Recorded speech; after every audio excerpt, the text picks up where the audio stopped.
Bienvenue sur Je peux pas, j'ai lune, le podcast qui prend plaisir à te relier au cycle universel et à ton corps comme étant la terre la plus précieuse pour ton évolution.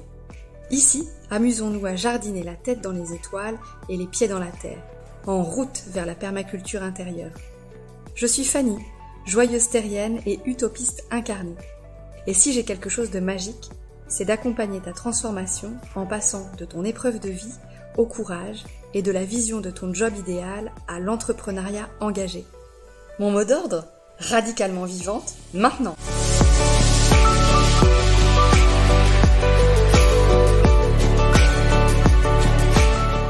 Hello à vous les vivantes et les vivants. Comment allez-vous en ce moment ? Avez-vous écouté les 2 derniers épisodes que j'ai enregistrés avec Charlie de Libera Verda ? Épisodes que nous avons nommés Radicalement vivant, vivante, dans le monde moderne. Si nos mots ne sont pas encore entrés dans vos oreilles, il faudra aller faire un tour sur ces 2 épisodes. Car l'épisode 5 et 6 sont complètement d'actualité, si tu vois ce que je veux dire. À présent, bienvenue dans le 7e épisode du podcast Je peux pas, j'ai lune, intitulé Comment dépasser les blocages inconscients. Épisode en lien avec les 2 derniers, même si le titre ne semble pas te l'indiquer, il est question ici justement de ce qui peut nous empêcher d'être radicalement vivant, vivante, d'être radicalement soi. Sachez, chers auditeurs, auditrices, que j'ai pris grand plaisir à créer cet épisode, car voilà 14 ans que j'œuvre dans la santé, 14 ans que je m'interroge sur l'origine de la souffrance, 14 ans que je m'interroge sur le blocage, source qui empêche d'être pleinement soi. À présent, et après 14 ans d'accompagnement et de recherche, j'entrevois enfin une réponse. Et je ne suis pas la seule, heureusement. Avant moi, des chercheurs, chercheuses en biologie et psychologie ont inventé une nouvelle discipline nommée l'épigénétique. Alors attendez, ne prenez pas peur avec ce mot. Je ne vais pas faire ici un cours complexe de biologie sur l'ADN. En tout cas, pas que. Ici, nous allons nous poser ensemble les questions de l'inné et de l'acquis, de l'impact des événements sur nos cellules, et donc nos comportements, et sur l'origine de nos croyances, et pour finir, sur la liberté de devenir qui on est. Pour commencer, sachez que cet épisode et les suivants, où j'aurai le plaisir d'avoir là encore des invités, sont issus de cette réflexion que je mène sur le fait qu'on ne peut ancrer un monde nouveau sur cette terre sans que chacun, chacune de nous ne se connaisse complètement. Qu'on ne peut vivre en collectif, malgré toute notre bonne volonté, et là-dessus je sais de quoi je parle, si on ne guérit pas nos blessures et celles des générations précédentes, dont nous sommes, qu'on le veuille ou non, descendants. Au moins sur le plan génétique, d'ancêtres qui ont connu la guerre, la famine, la peur, la malveillance, la maltraitance, les souffrances gynécologiques, les violences éducatives ordinaires, à l'école, dans les familles, et enfin, quoi que les politiques, associations ou groupes d'influence font, la violence sous toutes ses formes se perpétue et reste un peu partout non punie.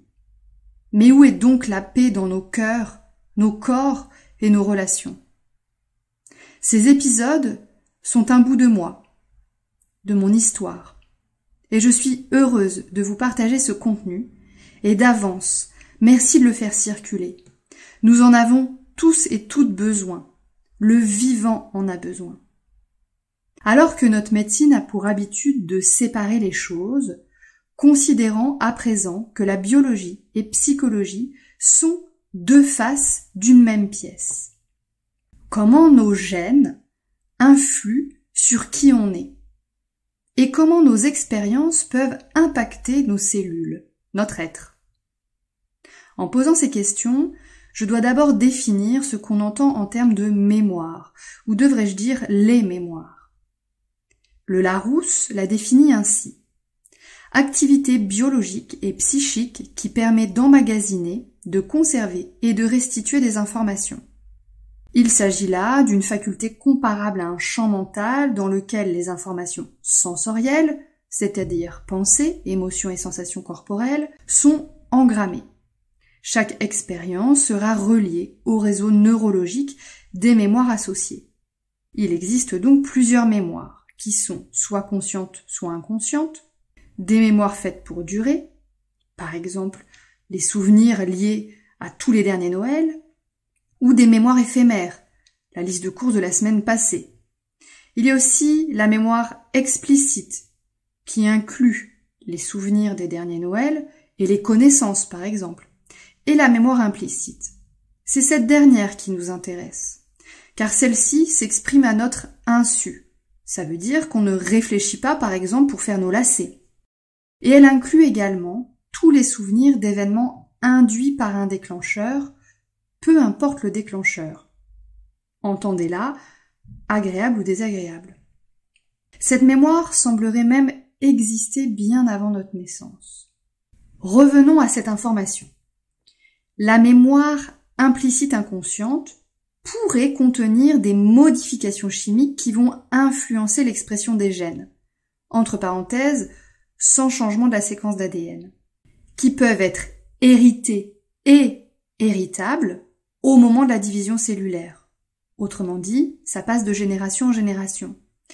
Entre parenthèses, la science aujourd'hui a découvert que la mémoire, ou en tout cas les modifications chimiques qui influencent l'expression des gènes, peuvent se transmettre jusqu'à 4 générations. Et j'en parlerai plus loin dans l'épisode. Ces changements sont réversibles. Merci l'épigénétique. Cette mémoire, donc, est une mémoire dite traumatique. Définissons à présent la mémoire traumatique. La mémoire traumatique n'est pas naturelle, normale. Elle ne devrait pas arriver. La mémoire traumatique est un trouble de la mémoire émotionnelle. Elle est la conséquence d'événements qui vont créer un choc émotionnel, donc un choc dans le corps, la physiologie, et le psychisme de l'individu, les émotions, peur, stress, choc qui par la suite ne sera pas digéré par la personne. Ce que j'appelle choc émotionnel, c'est une réponse neurobiologique et neuropsychologique faite face à un événement. Ces réponses, pour faire très simple, c'est le combat ou la fuite. Cela fait partie de nous, et ce comportement est très ancien puisqu'il est lié à notre cerveau reptilien. Concrètement, dans cet état de choc, dans cette réponse, choc, le cœur va s'accélérer, la tension artérielle va augmenter, les muscles vont se contracter, l'oxygène disponible va aller vers les organes qui sont utiles à la fuite ou au combat, la vigilance va s'accroître, l'adrénaline va être sécrétée, etc. Cependant, ces réponses face à l'événement stressant peuvent être soit stoppées brutalement par notre physiologie elle-même, afin de nous préserver. Par exemple, si le cœur et la tension s'emballent, ça peut être la mort. Il y a dans ce cas un état de sidération, un figement. Soit, à la fin de l'événement stressant, une incapacité pour la personne à sortir de cet état réactionnel et dans tous les cas, à intégrer le fait que le danger est passé. Donc là, il faut bien comprendre qu'il y a un fonctionnement normal. Il est normal que notre cerveau reptilien et limbique réagissent dans certaines circonstances pour fuir ou combattre. Cependant, à un moment donné, en fonction de l'événement que la personne vit, il va y avoir soit un état de sidération, soit une incapacité à la fin de l'événement stressant à intégrer que le danger est passé. Et la personne va rester dans l'état. Le fonctionnement cortical de la personne n'arrive donc pas à reprendre le contrôle sur les cerveaux limbiques et reptiliens. Autrement dit, le cortex, c'est-à-dire notre pensée, analyse, les intelligences, ne réussit pas à moduler l'activité de ces deux cerveaux, contrairement à ce qu'il fait habituellement. Le dysfonctionnement, entre autres du cerveau limbique, va empêcher l'hippocampe de faire son travail en intégrant le souvenir de façon spatio-temporelle. Action qui, habituellement, se réalise au cours du sommeil. Ce défaut d'intégration va créer un souvenir traumatisant, donc des empreintes biologiques dans les cellules de la personne, appelées également empreintes épigénétiques. Le docteur Ariane Giacobino, autrice du livre « Peut-on se libérer de ces gènes ?», paru en 2018, parle même de cicatrices sur l'ADN. De ces empreintes biologiques en résulterait tout un tas de réactions en chaîne qu'on appelle communément en psychologie et dans le domaine de la connaissance de soi, mécanismes de défense, croyances limitantes, hypersensibilité émotionnelle, émotions névrotiques, réminiscences, cauchemars, troubles du sommeil, conduite d'évitement, phobie, anxiété et angoisse, état de stress post-traumatique, troubles obsessionnels compulsifs, les TOC, voire même dépression ou troubles chroniques de la personnalité. La mémoire traumatique serait surtout liée à l'hémisphère droit et à la cessation de l'activité de l'aire de Broca, responsable de la parole. Dans le souvenir traumatique, la compréhension et le langage sont atteints. Il n'y a plus de mots pour expliquer ce qu'il s'est passé.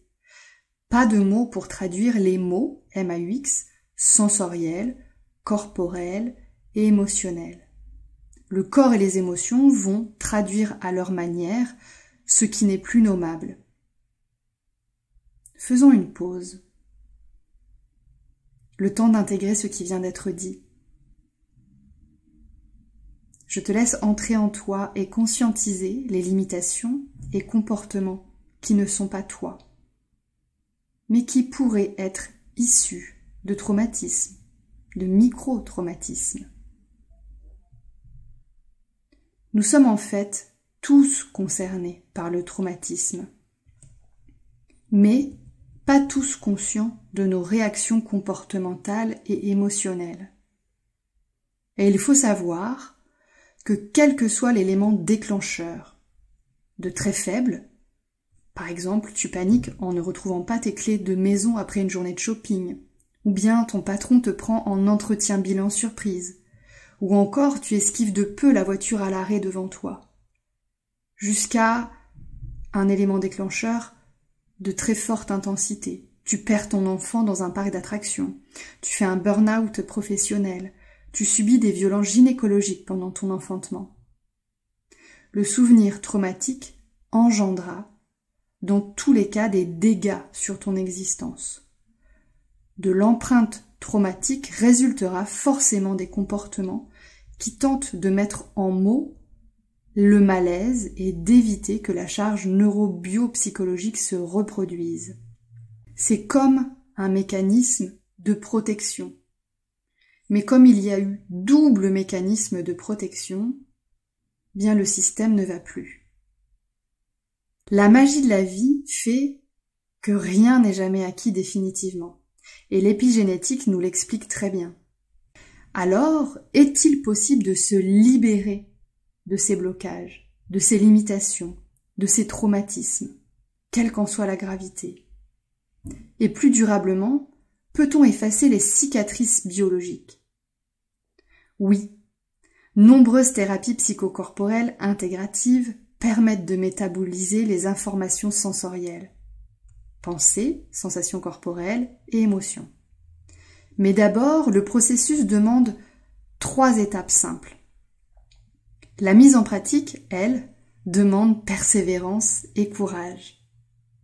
La première étape consiste à prendre conscience de qui tu es, de tes peurs, de tes blocages, de l'histoire de tes ancêtres, sur, si possible, au moins 4 générations, et de ce que tu ne veux pas être.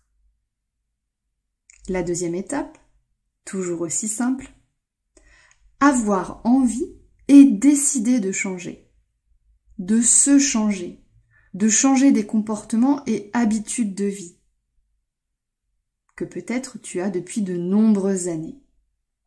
Ces 2 étapes sont très liées, elles peuvent être lentes et parfois fastidieuses, notamment ce qui concerne le changement des habitudes de vie. La 3e étape consiste à trouver tes outils et tes accompagnants, ce qui te permettra de te libérer, ce qui correspond à ta personnalité propre, à ton histoire, à ton énergie. Il n'y a pas 2 chemins qui se ressemblent. Ce qui fonctionnera chez l'une, chez l'un, ne fonctionnera pas chez l'autre. Nous verrons dans l'épisode 8 les outils et thérapies qui te permettent de devenir qui tu es. En attendant, je te propose un exercice.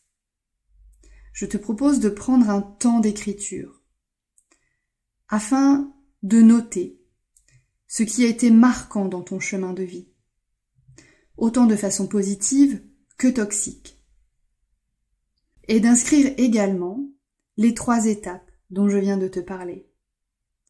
Qui tu es, quelles sont tes peurs, les plus grandes, les plus petites, où sont tes blocages, ceux que tu repères dans des circonstances qui reviennent toujours, le truc que tu n'arrives pas à changer alors que ça fait des années que tu essayes.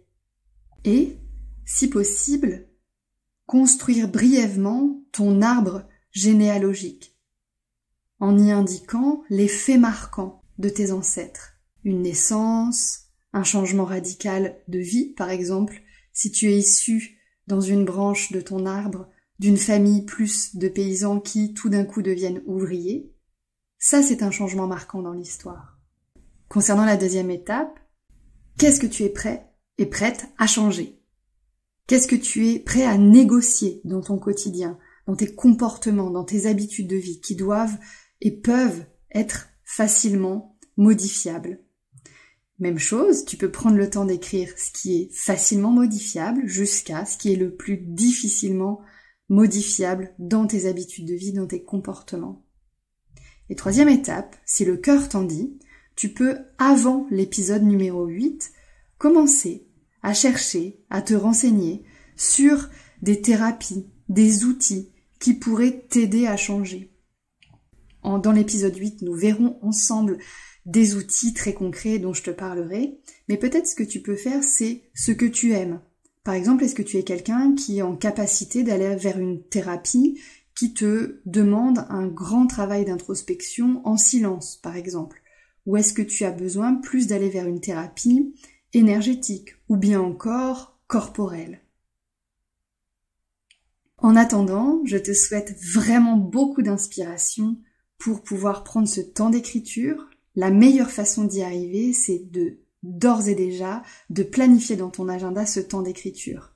Découpe ce temps d'écriture peut-être en 3 fois, de façon à ne pas t'épuiser. Place dans ton agenda 3 fois 30 minutes pour ce temps d'écriture dédié à tes blocages, dédié au changement. Et je voudrais simplement terminer en te disant ceci.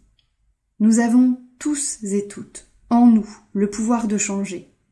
Et ce changement est un devoir que nous devrions tous et toutes remplir pour les générations futures. Le changement intérieur est un acte de responsabilité envers le vivant. Merci beaucoup pour ton écoute. Prends soin de toi, intègre tranquillement, paisiblement tout ce qui vient d'être dit. Réécoute, si tu le souhaites, cet épisode en prenant des notes. Et moi, je te dis à dans 15 jours pour la pleine lune et l'épisode numéro 8.